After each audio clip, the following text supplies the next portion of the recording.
రేవంత్ రెడ్డికి బాజా భజంత్రాలు కొట్టే social media కావచ్చు, మెయిన్ స్ట్రీమ్ మీడియా కావచ్చు, వాట్ ఎవర్ ఇట్ ఏదైనా పర్వాలేదు, వాళ్ళకి పాజిటివ్గా చూపిస్తారు. కానీ అందరు అలాగా ఉండరు కదా.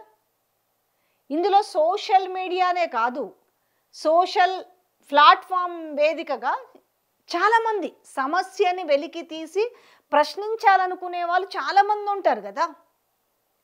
దానికి కాను దాంట్లో ఏమన్నా ఉంటే అవును ఇది కదా సమస్య, అవసరమైతే ఈ సమస్యను మేము దృష్టిలోకి తీసుకొని ఏమైనా పరిష్కరించే విధానం ఉంటే పరిష్కరించాలి అనుకోవాలి. కానీ భయం దేనికి అసలు?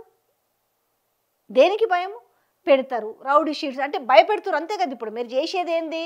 నిన్న యూరియా కోసం ఏ వ్యక్తి అయితే తనేదో నాకు యూరియా కావాలని ప్రశ్నించాడు కదా, అది మీరు నిన్న పిచ్చ కొట్టుడు కొట్టి 3rd డిగ్రీ ప్రయోగించి అతని మీద కేసు పెట్టిరు. అంటే ఇది చూసి రేపు తెలంగాణలో ఎవ్వరు కూడా ఇట్లా యూరియా కోసం రోడ్ ఎక్కొద్దు, యూరియా కోసం ప్రశ్నించొద్దు, లేదు ఇంకా ఏ వాటి గురించి కూడా రేపు రోడ్ల మీదకి రావద్దు.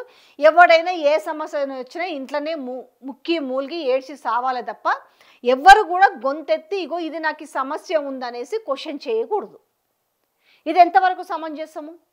మీరు ఎంత కట్టుదిట్టం చేసినా ఏం చేసినా కూడా ఫైనల్గా అయితే ప్రజలకు తెలియకుండా అవుతుంటే ఇవాళ సోషల్ మీడియా ఇప్పుడు ఏ ఫోన్ ఉన్నా మినిమం ఈరోజు అయితే నెంబర్ల ఫోన్ కీప్యాడ్ వాడేటోళ్ళు చాలామంది తక్కువ ఉన్నారు. ఎవరి స్థాయికి తగ్గట్టు వాళ్ళు ఇవాళ రేటుకి అందుబాటులో ఉన్నాయి స్మార్ట్ ఫోన్స్. ఇవాళ ఏం చదువుకోనోళ్ళు ఇంట్లో నుంచి బయటికి వెళ్ళని వాళ్ళు కూడా మహిళలు కూడా ఈరోజు వాట్సాప్ చూస్తున్నారు, ఇన్స్టా చూస్తున్నారు, ఫేస్బుక్ చూస్తున్నారు, ఇవాళ ఎక్స్ కూడా చూస్తున్నారు. దేంట్లో కాకపోతే దేంట్లోనైనా కూడా వాళ్ళకి ఒకటి కనిపిస్తుంటుంది కదా.